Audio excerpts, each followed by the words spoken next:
Good evening friends, আজকে একটা নিয়ে এসেছি মিক্স তড়কা। রেসিপিটা যেহেতু আমার না, রেসিপিটা আমার বর বানাবে। তো এটার জন্য আমাদের লাগছে আলু, বিট, গাজর, বিম কড়াই এবং মসুর ডাল। এই সব কটা উপকরণকে আমরা একভাবে সেদ্ধ করে নেব। ভালোভাবে সেদ্ধ করে নিয়ে আমরা পুরো জলটা সমেত রান্না করব। জলটা একটু টেনে যাবে, এমনভাবে জল দিতে হবে যে টেনে যাবে। এর মধ্যে আমরা নিয়ে নিয়েছি আদা, রসুন, শুকনো লঙ্কা, তেজপাতা, জিরে এবং কাটা টমেটো। শুকনো কিছু মশলা নিয়েছি, যেখানে মশলার মধ্যে আছে লাল লঙ্কার গুঁড়ো, কাশ্মীরি মির্চ, হলুদ, নুন, ধনে, জিরে এবং একটা সিক্রেট মশলা যেটা আমার বরই বানিয়েছিল। তো সেটাও আমরা এখানে অল্প পরিমাণে নিয়ে নিয়েছি। এরপর নিয়েছি আমরা কাটা পেঁয়াজ, কুচি করে রাখা পেঁয়াজ এবং 3টে ডিম সেদ্ধ করে ছোট ছোট করে কিউবের মতো কেটে নিয়েছি। এরপর পুরো যে উপকরণগুলো আমরা সেদ্ধ করেছি সেই সেদ্ধ উপকরণগুলোকে একটা পাত্রে রেখে দিয়ে একটা বড় কড়াইয়ের মধ্যে তেল নিয়ে নিয়েছি। কিছুটা পরিমাণ সর্ষের তেল নেব এবং সর্ষের তেলটা নিয়ে ভালো করে কড়ার এপিট ওপিট লাগিয়ে ভালোভাবে গরম করতে দিতে হবে। এবং গরম করার পরে গরম তেলের মধ্যে শুকনো লঙ্কা, তেজপাতা এবং সাদা জিরে ফোড়ন দিয়ে তেলটাকে একটু ভালো করে নাড়াচাড়া করে নেব।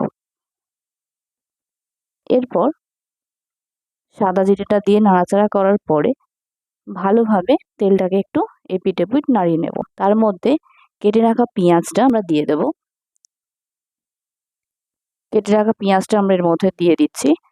কেটে রাখা পেঁয়াজটা দেওয়ার পরে একটু অল্প পরিমাণে কিছুটা নুন দেব।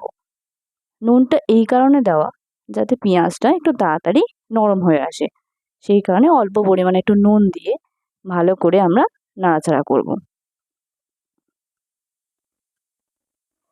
ততক্ষণ নাড়াচাড়া করব যতক্ষণ পেঁয়াজটা একটু নরম না হয়ে আসে। পেঁয়াজটা নরম হয়ে আসার পরে আমরা আদা রসুন বাটাটা দিয়ে দেব।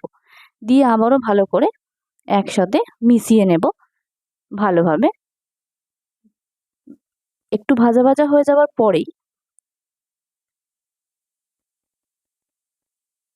ভালো করে আমরা একটু মিশিয়ে নিচ্ছি। একটু ভাজা ভাজা হয়ে যাওয়ার পরে এর মধ্যে আমরা শুকনো যে মশলাগুলো নিয়েছিলাম, লাল লঙ্কার গুঁড়ো, হলুদ, নুন, ধনে, জিরে, পুরো শুকনো যে মশলাগুলো নেওয়া হয়েছিল সেই শুকনো মশলাগুলো এর মধ্যে দিয়ে দেব। দিয়ে ভালো করে আমরা নাড়াচাড়া করব এবং এই জায়গায় একটু অল্প পরিমাণে চিনি দিয়ে দেব যাতে কালারটা একটু ভালো আসে। নাড়াচাড়া করার পরে আমরা টমেটো যেটা কেটে রেখেছিলাম সেই একটা টমেটোটা আমরা ভালোভাবে দিয়ে দিচ্ছি, দিয়ে এবং আমরা নাড়িয়ে নিচ্ছি ভালো করে। টমেটো দিয়ে ভালো করে নাড়িয়ে নেওয়ার পরে অল্প একটু জল দেব। জলটা দিয়ে মশলাটা ভালোভাবে ভাজা ভাজা করে নেব। মশলাটা আমরা নাড়ানাড়ি করছি। একটু মশলাটা ভাজা ভাজা হয়ে গেলেই আবারও একটু অল্প পরিমাণে জল দেব।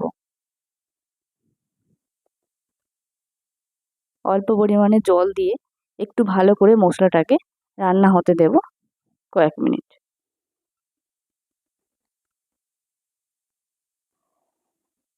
মশলাটা নাড়ানাড়ি করার পরে একটু জল দিয়ে ভালো করে ফুটিয়ে নিচ্ছি। ফুটিয়ে নেওয়ার পরে মশলাটা থেকে একটু তেল ছাড়তে আরম্ভ করবে। দেখুন জলটা শুকিয়ে গেছে, একটু তেল ছাড়তে আরম্ভ করে দিয়েছে মশলা থেকে। এই জায়গাতে আমরা যে মশলাগুলো করে রেখেছিলাম, যে উপকরণগুলো সেদ্ধ করেছি সেই সেদ্ধ করা জিনিসগুলোকে ডাল, বিম কড়াই, আলু, বিট, গাজর একসাথে যেগুলো সেদ্ধ করে রেখেছি সেই সেদ্ধ করা উপকরণগুলোকে আমরা এর মধ্যে মিশিয়ে নেব।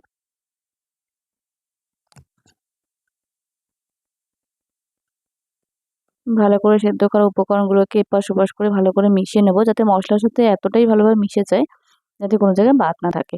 ভালো করে একটু মিশিয়ে দেওয়ার পরে যে সিক্রেট মশলাটা আমরা রেখেছিলাম সেই সিক্রেট মশলাটা আমরা এবার দিয়ে দিচ্ছি এর মধ্যে। দিয়ে আবারও ভালো করে একটু নাড়াচাড়া করে নেব।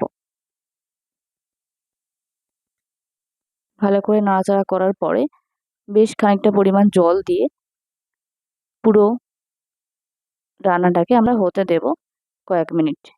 এর ফাঁকে আমরা গ্যাসটাকে একটু সিম করে দেব। সিম করে দেওয়ার পরে আমরা ধনেপাতাটা কাটতে ভুলে গেছিলাম, সেহেতু আমার সেই জন্য আমার বর ধনেপাতাটা একটু কেটে নিচ্ছে। সেই পাখে ধনেপাতাটা কাটা হয়ে গেছে। এরপরে রান্নাটা খুলে দেখব কতটা হয়েছে। প্রায় অনেকটা রান্নাটা হয়ে গেছে এবং সেদ্ধ হয়ে গেছে আলুগুলো। এই ফাঁকে আমরা ডিমগুলো দিয়ে দেবো। যে ডিমটা আমরা কেটে রেখেছিলাম ডিমটা আমরা দিয়ে দিলাম। ডিমটা দিয়ে ভালো করে নাড়িয়ে নিয়ে আমরা ধনেপাতাটা দিয়ে দিলাম। ধনেপাতাটা দিয়ে ভালো করে আমরা একটু ঘেঁটে দিচ্ছি যাতে ধনেপাতাটা মিশে যায়। আমাদের রান্নাটা কমপ্লিট। এবার আমরা গরম গরম একটা প্লেটে সার্ভ করব। এটা রুটি দিয়ে খেতে খুবই ভালো লাগবে। রান্নাটা ভালো লাগলে একটু লাইক করে দেবেন এবং সাবস্ক্রাইব